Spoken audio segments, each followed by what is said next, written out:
Olá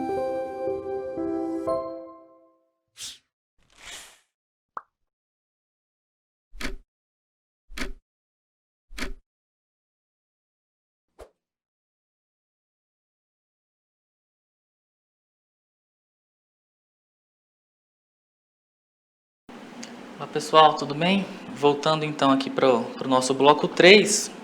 a gente viu nos blocos 1 e 2 uma perspectiva histórica dos direitos sociais, primeiro no modo geral, principalmente nos marcos da Constituição do México de 1917 e da Constituição de Weimar de 1919, bem como o contexto no qual surgiram e foram implementados ali nos textos constitucionais os direitos sociais, e depois disso, no bloco seguinte, mais voltado para o contexto histórico do Brasil, a gente conseguiu dar uma analisada rápida sobre como eram previstos os direitos sociais nas constituições de 1934, 37, 46 e 67, para, a partir de então, após uma análisezinha básica sobre a Constituição de 1988, para a gente poder entender algumas características e analisar uma perspectiva mais conceitual dos direitos sociais, conforme trabalhado na Constituição de 88. Então, nesse bloco, dando continuidade então à apresentação dos direitos sociais, a gente vai analisar algumas questões conceituais relevantes para a nossa compreensão e a partir disso também para a nossa interpretação, para a interpretação dos direitos sociais no contexto brasileiro.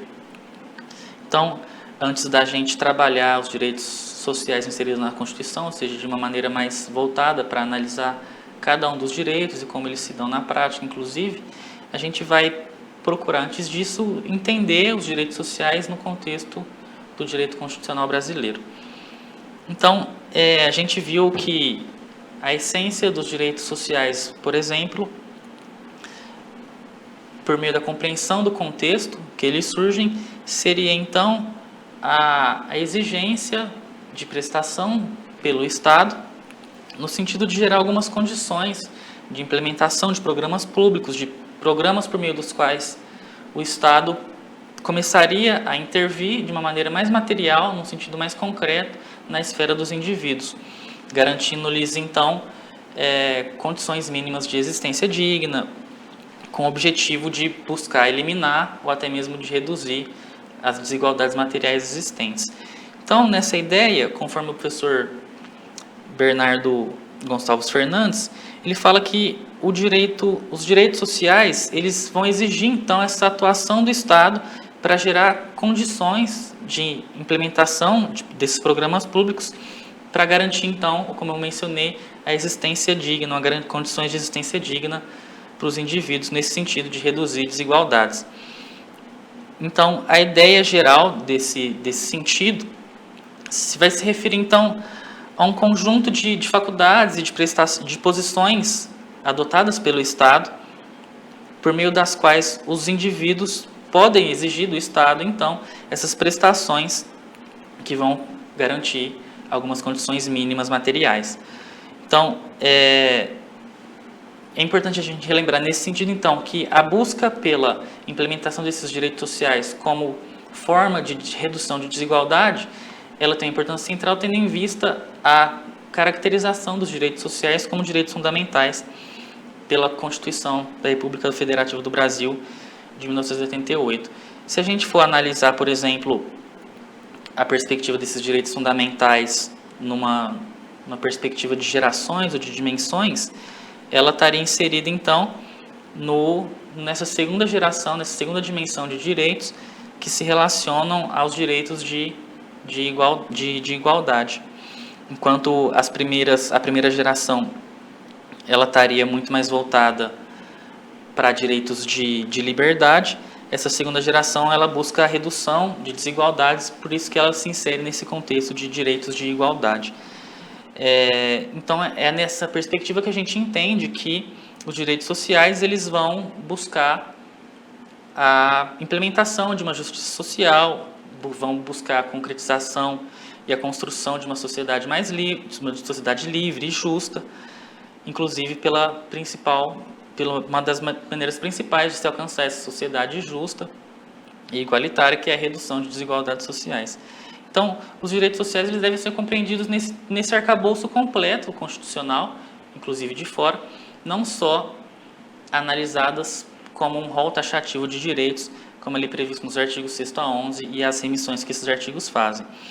Então, a gente tem que entender e interpretar os direitos sociais previstos na Constituição como direitos fundamentais, tendo como fio condutor dessa nossa análise, dessa nossa interpretação, o princípio da dignidade da pessoa humana, o princípio fundamental da República, como a gente pode ver,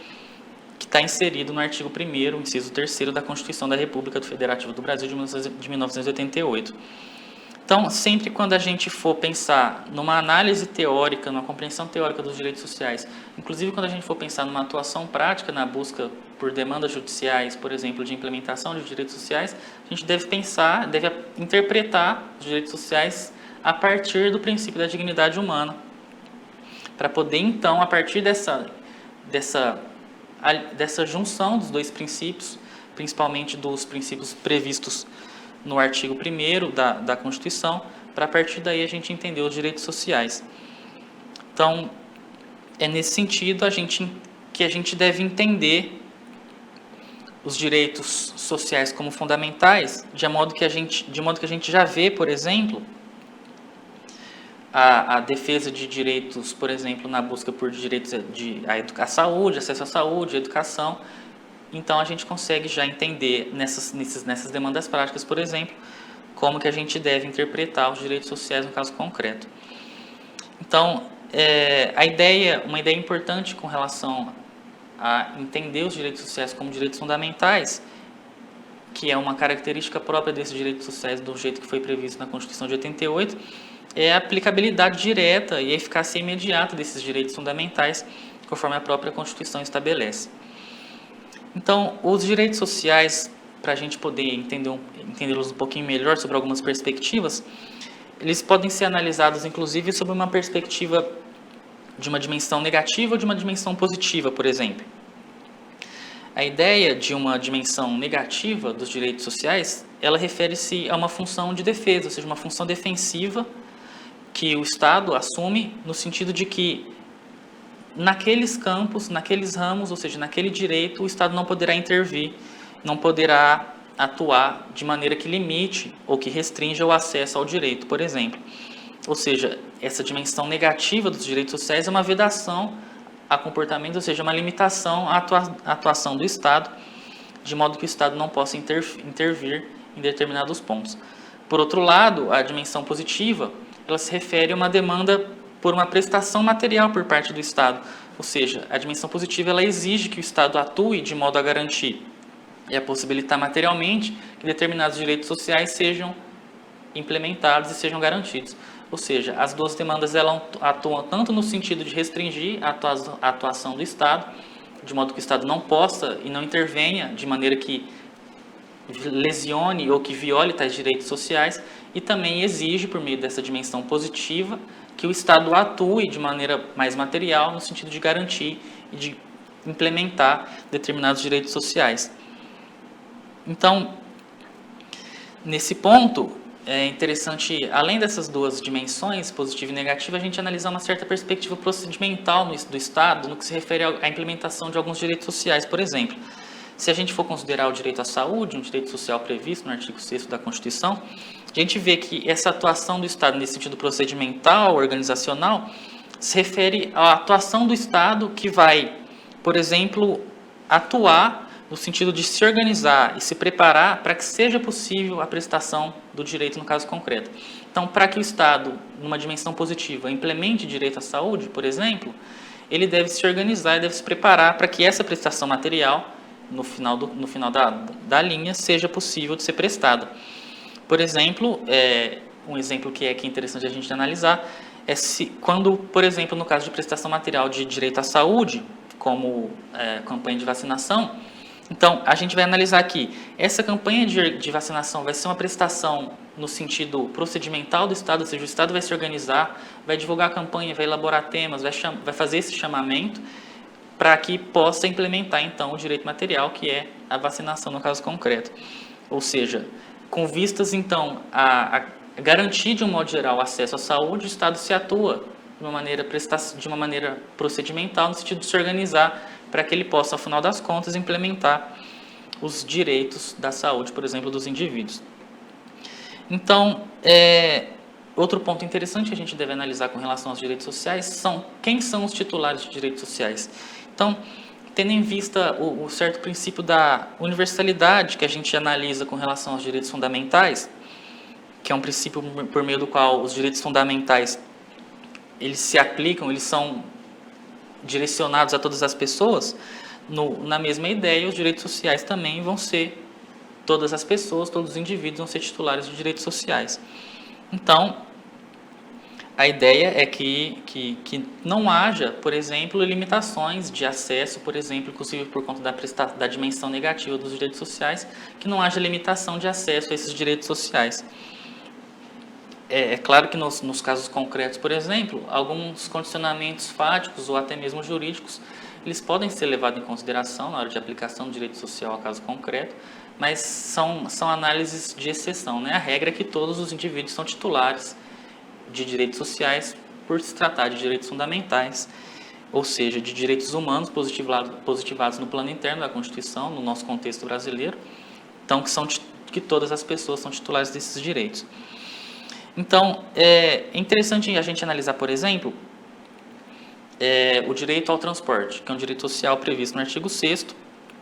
e a gente analisar, por exemplo, esse direito numa dimensão prática de política pública, a gente vê que existem programas de governo que buscam, por exemplo, a redução de passagens para jovens de baixa renda, por exemplo. Ou seja, uma atuação política do Estado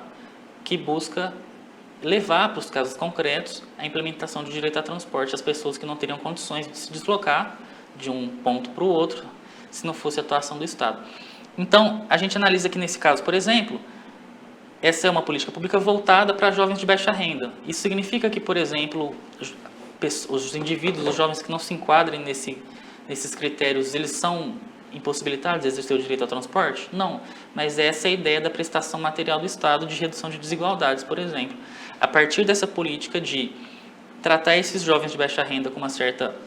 prioridade no sentido de garantir a eles os direito social ao transporte, por exemplo, ele está realmente implementando o que se pretende por meio de uma previsão constitucional como direito fundamental de um direito social ao transporte. Ou seja, essa limitação, esse condicionamento fático, por exemplo, ou seja, para se enquadrar no programa político de ter acesso ao transporte com preço mais baixo ou com custo reduzido, você tem que preencher certos requisitos, ou seja, de acordo com a sua condição fática, você vai ter acesso a esses direitos e em detrimento de certas pessoas, de outras pessoas que, por conta de condições fáticas também, tem uma renda familiar mais alta, ou já tem uma idade um pouco mais alta e não vai ter acesso a esse programa, por exemplo. Então, a gente vê a atuação do Estado nesse sentido positivo de implementar nos casos concretos, de permitir, nos casos concretos, por exemplo, o exercício do direito de transporte. E isso não significa que seja, por exemplo, uma violação ao princípio da igualdade de todos, ou que seja algo nesse sentido discriminatório, mas é sim a atuação do Estado enquanto garantidor, enquanto prestador de implementar, na busca de implementar direitos sociais, que significa a atuação do Estado nesse sentido positivo, atuando na esfera individual. Então, nesse sentido, é possível que se estabeleçam algumas condições, por exemplo, em alguns casos específicos, para que a implementação do direito social ela seja levada a cabo pelo Estado. Que é, por exemplo, esse caso do transporte, ou, por exemplo, políticas de acesso à saúde ou acesso à justiça, que você tem que preencher alguns requisitos, geralmente fáticos ou até mesmo jurídicos, para que você possa ter acesso ao direito a ser prestado pelo Estado. E, geralmente, essa ideia dessa prestação do Estado, ela surge com um sentido de compensação, tendo em vista que, por exemplo, determinados grupos, determinadas pessoas, elas precisam de um direito social a ser prestado de uma maneira mais efetiva, tendo em vista que não fosse a atuação do Estado nesse sentido, elas não teriam acesso ao direito positivado e previsto pela Constituição da República Federativa do Brasil. Então, por meio dessa análise, a gente permite ver que os destinatários são todos os indivíduos inseridos nesse contexto nosso brasileiro, mas que é possível, inclusive, em certos casos, é interessante que sejam feitas políticas públicas nesse sentido de redução de desigualdade material, como é o exemplo claro do programa de transporte para jovens de baixa renda do governo federal. Por outro lado, sendo titulares todos os indivíduos, os destinatários dos direitos sociais, das normas de direitos sociais, elas geralmente vão se relacionar ao poder público. Ou seja, as normas de direito social, elas geralmente obrigam os poderes públicos. Mas, apesar de haver a discussão de se, por exemplo, o particular estaria obrigado também à prestação de direitos sociais, mas ela é uma obrigação voltada geralmente, mais especificamente, para a atuação do poder público. Então, por exemplo, voltando ao exemplo do caso do transporte, apesar de o destinatário, ou seja, quem que vai cumprir quem que vai implementar o direito social ser o poder público, é possível que ele submeta alguns particulares, por exemplo, a essa obrigação também, de modo que o governo federal ele implementa a política, ele elabora um plano político no sentido de implementar o direito social, e a partir disso ele acaba que obriga também os particulares, no caso, por exemplo, as empresas de transporte de pessoas, as transportadoras, as empresas de ônibus, e o governo federal vincula esses particulares nesse contexto dessa política pública, de modo que então tanto o governo federal quanto os particulares eles vão participar dessa implementação do direito social no caso concreto. Ou seja, então a gente vê que, apesar da obrigação ser voltada para o Estado, é possível que alguns particulares também estejam envolvidos nessa relação com o objetivo de garantir materialmente o direito social, que ele seja prestado, seja implementado no caso concreto. Então, a partir dessa nossa análise, a gente pode compreender então as dimensões positiva e negativa da atuação do Estado com relação aos direitos sociais, ou seja, a dimensão negativa de uma maneira que o Estado seja limitado, ou seja, que ele não intervenha na esfera individual, ou seja, que ele não restrinja direitos. Por outro lado, numa atuação mais positiva, que o Estado ele atue no sentido de prestar materialmente, de dar materialmente condições para que o exercício do direito social seja possível pelo indivíduo. Então, tendo considerado que todos são titulares dos direitos sociais, por se tratarem principalmente de direitos fundamentais, e os destinatários seriam geralmente o poder público, mas também pode ser compreendido nesse bloco de destinatários alguns particulares, principalmente aqueles que prestam serviços públicos. Existe uma certa divergência com relação a essa vinculação obrigatória ou não dos particulares na prestação do serviço, ou seja, como destinatários de direitos sociais, mas é importante a gente destacar que determinadas políticas públicas elas vão exigir que os particulares participem ativamente no momento de implementação de implementação e de concretização dos direitos sociais. Então, essa atuação nesse sentido, ela se dá principalmente pelo fato de os direitos sociais estarem inseridos dentro da Constituição da República Federativa do Brasil, de serem considerados como direitos fundamentais. E, nesse sentido, essa previsão expressa dos direitos sociais como fundamentais, ela reconhece a importância desses direitos e que demanda uma atuação do Estado, principalmente nessa dimensão positiva, no sentido de que a política seja implementada pelo Estado, seja garantida uma prestação material pelo Estado. Então, a partir dessas nossas análises básicas, então, partindo dessa análise histórica e um pouquinho conceitual, a gente pode, a partir daqui, já caminhar para compreender como é que são exigidos os direitos sociais, no caso concreto, e a sua aplicabilidade, para depois a gente analisar, inclusive, algumas questões centrais com relação ao tema dos direitos sociais, que são a garantia de um mínimo existencial e também o tema da reserva do possível, para a gente poder analisar, ao final desses 6 primeiros blocos, nessa dimensão mais conceitual, mais teórica, para a gente poder analisar a partir dessa bagagem que a gente vai construindo, dessa construção teórica, para a gente poder analisar nos casos concretos como é que se dão a implementação e a garantia dos direitos sociais para todos os indivíduos.